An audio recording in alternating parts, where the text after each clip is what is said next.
नमस्कार, आप देख रहे हैं स्टेट टुडे न्यूज। मैं हूं आपके साथ हर्षिता। ये करते हैं खबरों से शुरुआत।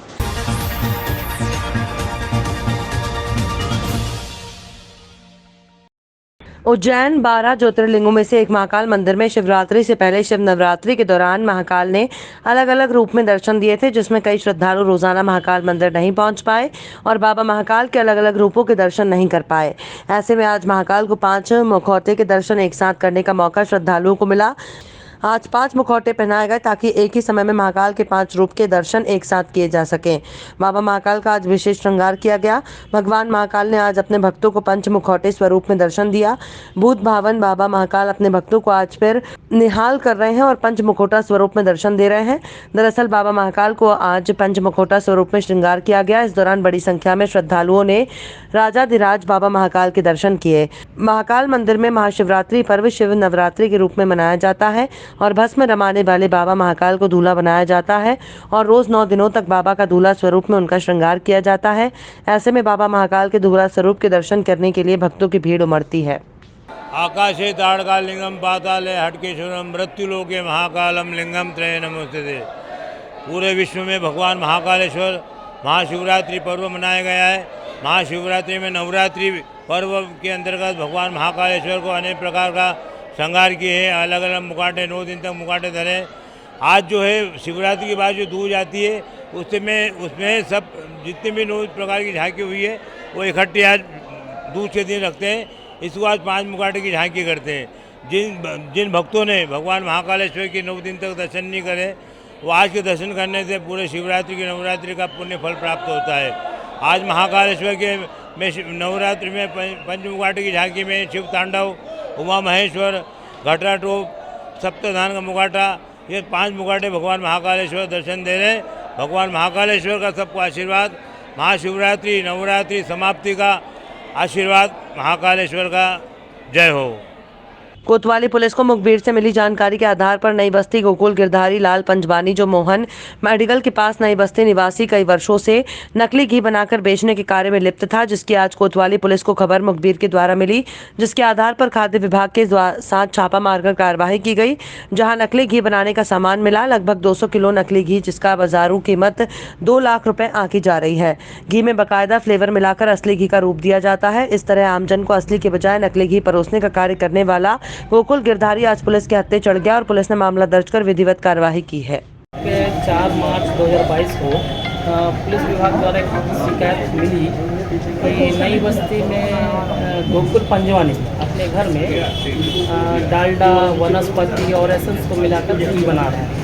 सूचना मिलने पर संयुक्त जांच दल जो गठित है पुलिस विभाग की और अपनी खास सुरक्षा प्रशासन की, वहाँ दबिश देने के बाद जांच किया गया, ढूंढा गया। ढूंढने के बाद उनके छठ में लगभग 200 किलो से ज़्यादा नकली मिलावटी घी पाया गया। उसको पुलिस थाने में जब्त माल को लाया गया, जिसकी कीमत लगभग 1.5 से 2 लाख के बीच में है। उस संबंध में मिला करके उसकी सैंपलिंग राज्य खाद्य परीक्षण प्रयोगशाला भोपाल भेजी जा रही है तथा उसके विरुद्ध FIR दर्ज की जाएगी। इसकी कार्रवाई में मुखबिर के द्वारा जानकारी पुलिस को मिली थी कि खाद्य विभाग को मिली थी? पुलिस विभाग को प्राप्त हुई। पुलिस विभाग ने मुझे सूचना दी, साथ में संयुक्त जांच ने कार्रवाई की। संजय कुमार गुप्ता, खास सुरक्षा अधिकारी कटरा। आज मुखबिर द्वारा सूचना मिली कि मोहन मेडिकल स्टोर्स के सामने एक गोकुल पंजवानी है जो अपने घर में नकली घी बनाता है। सूचना से पुलिस अधीक्षक महोदय को अवगत कराया गया, खाद्य अधिकारी को बुलाया गया। मौके पर हमने अपनी टीम के साथ जाकर के रेड किया, जहां गोकुल पंजवानी लगभग 200 किलो घी उसने तैयार किया था, उसे हमने जब्त किया। उसके साथ में हमने एक गैस सिलेंडर, 4 डंके और जो घी का फ्लेवर होता है उसकी एक केमिकल हमने एक बॉटल जब्त की है और सारी सामग्री को जब्त करके उसके खिलाफ कार्रवाई हम लोग ला करके थाने में। लगभग कीमत कितनी होगी? कीमत लगभग 2 लाख। इसमें कितने कर्मचारी लिप्त पाए गए आपको? जो फैक्ट्री नहीं, केवल वो अकेले था, वो उसमें कोई और आदमी उसके साथ नहीं था। तो ये लाता था कि सब बनाता था? नहीं, वो बनाता था वहाँ पे। सप्लाई करने का सामान क्या था? डालडा वगैरह से मिला करके वो घी का रूप देता था उसको। ये माल खपत कहाँ करता था? यही मार्केट में, देहात में, पूजा के नाम पे और शादी विवाह में जो है ये सप्लाई करता था। इस कार्रवाई में क्या खाद्य विभाग की टीम मौजूद थी? हाँ जी, संजय गुप्ता जी हमारे खाद्य अधिकारी हैं, उनके साथ में हमने कार्रवाई की है। ठीक तो हो गया ना पूरे। हम आपको दिखाते हैं वायरल वीडियो जिसमें आवास की राशि मिलने के बाद भी वीडियो में अपना दुख व्यक्त कर रहा है। गरीब जिला कटनी के ग्राम पंचायत खितौली ही नहीं बल्कि आसपास के सभी जगह में प्रधानमंत्री आवास मिलने के बाद लोगों को खुश होना चाहिए, लेकिन आज ये लोहे के बढ़ते दामों के कारण प्रधानमंत्री आवास समस्या का कारण बन गया है। पहली किस्त जो 25,000 रुपए की राशि दी जाती है फीकी पड़ती नजर आ रही है। पैसा पाने के बाद लोग और परेशान हो गए हैं। अगर काम चालू करते हैं तो पैसा लोहा और सीमेंट लेने में ही खत्म हो जा रहा है। रेत ईंट गिट्टी और मजदूरी के लिए कुछ नहीं बच रहा। वहीं दूसरी तरफ अगर काम चालू नहीं किया तो नोटिस जारी होने का डर बना हुआ है। इस तरह सरकार को चाहिए कि प्रधानमंत्री आवास की जो मिलने वाली राशि है उसे महंगाई के हिसाब से बढ़ाना चाहिए, नहीं तो गरीब कर्ज में डूब जाएगा। हाँ, ये जो आवास का पैसा आया है 25,000, अब बताइए हम गरीब आदमी लकड़ी पत्ता बेच के अपना पेट पालन बच्चे को पाल रहे हैं। अब 25,000 में सीमेंट में और लोहा में पैसा बढ़ा गया। अब न तो हम गिट्टी ले सकते, न ईटा कहाँ से आए, रेता कहाँ से आए। ये परेशानी है हमको साहब। अब बताइए न कि हम कहाँ से क्या करें। हम गरीब मनैया ऐसे फंस के बैठ गए। अब लोहा 81 चला गया, 81 रुपया। अब बताइए हम कहाँ से रहे, अब उसको पूर्ति करें। अब कहीं में घर बनाए, आवास बनाए कि क्या करें। हम बड़ी लग झगड़ी में फंस गए। अब इससे अच्छा सरकार न देता हमको तो अच्छी बात रही है। कम से कम हम किसी तरह अपना पेट पालन गरीबी गुजारा से रहे। अब इसमें हम क्या करें भाई, पैसा नहीं हमारे पास कि हम 1 रुपया उसमें लगा सकें।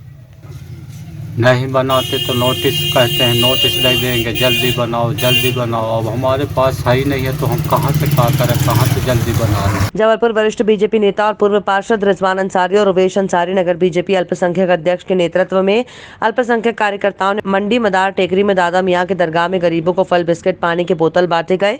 वरिष्ठ बीजेपी नेता रिजवान अंसारी ने बताया कि आज का दिन बड़ी खुशी का दिन है। हमारे प्रदेश के वरिष्ठ बीजेपी नेता मुख्यमंत्री शिवराज सिंह चौहान का आज जन्म दिवस है और हम सभी कार्यकर्ता बाबा दया मियाँ से दुआ मांगते हैं कि वो हमेशा स्वस्थ रहें और खुश रहें। आज मध्य प्रदेश के मुख्यमंत्री माननीय शिवराज सिंह चौहान जी के जन्मदिवस के अवसर पर मंडी मदार टेकरी कब्रिस्तान में गरीब मिस्किनों को फल वितरण किया गया और माननीय मुख्यमंत्री जी की लंबी उम्र की दुआ की गई। उवेश अंसारी, जिला अध्यक्ष भाजपा अल्पसंख्यक मोर्चा, शहर जबलपुर भारतीय जनता पार्टी अल्पसंख्यक मोर्चा के ज़रिए सूबे मध्य प्रदेश के वज़ीर आला मोहतरमी जनाब शिवराज सिंह चौहान साहब की योम पैदाइश गरीबों मिस्किनों को फल पानी वितरण करके मनाई गई और दादा मियाँ के दरबार के सामने अल्लाह रब्बुल इज़्ज़त की बारगाह में दुआ की गई कि अल्लाह रब्बुल इज़्ज़त सूबे मध्य प्रदेश के वज़ीर आला जनाब शिवराज सिंह चौहान साहब की उम्र और रिस्क में वसअतें और बरकतें अता फरमाए और उनके हाथ से जो समाज सेवा के काम हो रहे हैं वो निरंतर जारी रहें और अल्लाह ताला हमारे सूबे मध्य प्रदेश को पूरे देश में ही नहीं बल्कि दुनिया में अमन व अमान का एक टापू बने। हम भारतीय जनता पार्टी अल्पसंख्यक मोर्चा शहर के तमाम कारकुन हजरात की जानिब से शिवराज सिंह चौहान के लिए दुआगो हैं और उनके लिए हम सब जी जान एक करके अपनी पार्टी का नाम रोशन करने के लिए तत्पर हैं। बस इतना ही कहना था। रिजवान अंसारी, पूर्व अल्पसंख्यक मोर्चा प्रदेश उपाध्यक्ष व पार्षद, जबलपुर नगर निगम। मुख्यमंत्री शिवराज सिंह चौहान के जन्म दिवस के अवसर पर सलकनपुर में रक्तदान शिविर आयोजित किया गया। इस शिविर में 225 व्यक्तियों ने रक्तदान किया। इस अवसर पर मुख्यमंत्री श्री चौहान ने कहा कि रक्तदान महादान है। रक्तदान से जरूरतमंद व्यक्ति के जीवन बचाया जा सकता है। उन्होंने कहा कि जन्म दिवस और अन्य महत्वपूर्ण तिथियों पर रक्तदान और पौधारोपण करने की अपील की। उन्होंने कहा कि पृथ्वी को बचाने के लिए, आने वाली पीढ़ी को स्वस्थ वातावरण प्रदान करने के लिए सभी को वृक्षारोपण करना चाहिए। रक्तदान शिविर पावर में प्राइवेट लिमिटेड कंपनी द्वारा आयोजित किया गया था। हमारी कंपनी के मैनेजिंग डायरेक्टर श्री प्रवीण जी से पेड़ लगाना, रक्तदान करना, दूसरों की सेवा करना, यही सही शुभकामना है। मैं जिन्होंने बाकी लोगों की जिंदगी बचाने के लिए अपना रक्त दिया है, उन सभी रक्तदाताओं को हृदय से धन्यवाद देता हूँ। दूसरों के जीवन को बचाने से बड़ा पुण्य और कोई नहीं होता, और वो पुण्य का काम आपने किया है। किसी के जन्मदिन पर अगर ऐसे काम हो तभी जन्मदिन मनाना सार्थक है। मैं आप सबको इसके लिए बहुत बहुत धन्यवाद देता हूँ। धन्यवाद, नमस्कार। यूक्रेन से जबलपुर की बेटी औसीन फातिमा अंसारी घर वापस आने पर डुमना एयरपोर्ट पर राज्यसभा सांसद विवेक तनखा और समाज सेवियों ने उसे शुभकामनाएं दी और घर पहुंचने पर सभी मोहल्ले वाले और परिवारजनों ने उसका स्वागत किया और मुंह मीठा कराकर घर वापसी कर सभी ने गले से लगाया। वहीं वरिष्ठ समाज सेवी रमजान मार्वल और वरिष्ठ कांग्रेस नेता याकूब अंसारी ने सकुशल घर वापसी पर माता पिता और बच्ची को शुभकामनाएं प्रदान की। बेटी ने बताया कि भारत सरकार के प्रयास बहुत ही अच्छे हैं और स्थानीय जनप्रतिनिधि भी पूरी मदद कर रहे हैं। उम्मीद है कि दोबारा युद्ध जैसी स्थिति ना हो और मानवीय मूल्यों की रक्षा करते हुए सभी मानव जीवन को अच्छी तरह से जिएं। क्या नाम है आपका? मेरा नाम औसीन फातिमा अंसारी। हम लोग को भी अभी आपके जो है सकुशल जबलपुर शहर जबलपुर संस्कारधानी में लौटने का पता चला। हम आपसे जानना चाहते हैं कि किस प्रकार की स्थिति यूक्रेन में आपने देखी, किस प्रकार का नज़ारा था? यूक्रेन में 24 फरवरी को सबसे पहला धमाका हुआ था कीव में, सुबह के टाइम 4 बजे। जिस टाइम धमाका हुआ उसी टाइम ही सब मतलब पूरे यूक्रेन में हल्ला फैल गया था। तो हम लोगों को हमारे यूनिवर्सिटी के हॉस्टल में बुला लिया गया था क्योंकि वहाँ पर बंकर्स वगैरह हैं छुपने के लिए। तो हम लोग वहीं पर चले गए थे और फिर वहाँ पर जितने भी दिन थी मैं वहाँ पर हर रोज़ सायरन बजता था और जब सायरन बजता था तो हम लोग को जाना पड़ता था बंकर्स में। और हमारी सिटी में भी रेलवे स्टेशन के वहाँ पर धमाका हुआ था जिससे रेलवे का आना जाना बंद हो गया था। और कीव में भी एयरपोर्ट में धमाका हुआ था जिससे सारी फ़्लाइट्स कैंसिल हो गई थी, कोई ना घर जा सकता था ना आ सकता था।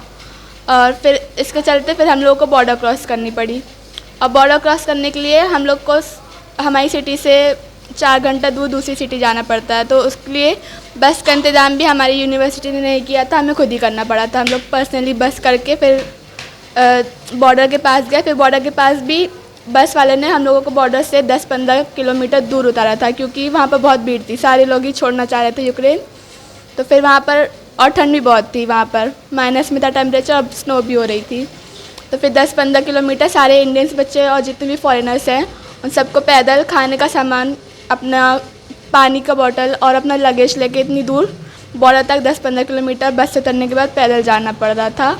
और उसके बाद बॉर्डर में जाने के बाद वहाँ पर बहुत ही ज़्यादा बच्चे थे। वहाँ पर रहने का कुछ भी इंतज़ाम नहीं है बॉर्डर में और बहुत ठंड है। और वो लोग जो यूक्रेनियन आर्मी है वो लोग इंडियंस को 1-2 दिन में सिर्फ 100 या 200 लोगों को ही पार कराते हैं और एक बार में कम से कम 50 या 60 लोगों को ही बॉर्डर क्रॉस करने देते हैं। तो बॉर्डर में तो बहुत ही ख़राब हालत है। वहाँ पर कुछ बच्चे 3 या 4 दिन तक खड़े हैं बट उन लोग का बॉर्डर पास नहीं हो पा रहा और कुछ का ऐसे ही जल्दी भी हो जा रहा है। मतलब अगर एम्बेसी होती है वहाँ पर तो सब अच्छा होता है इंडियन स्टूडेंट्स के लिए। भारत सरकार ने इसके लिए गंगा ऑपरेशन चलाया था जिसके तहत हमारे भारत के जो बच्चे खबरों में फिलहाल इतना ही। और भी खबरों के अपडेट्स के लिए आप देखते रहिए स्टेट टुडे न्यूज़।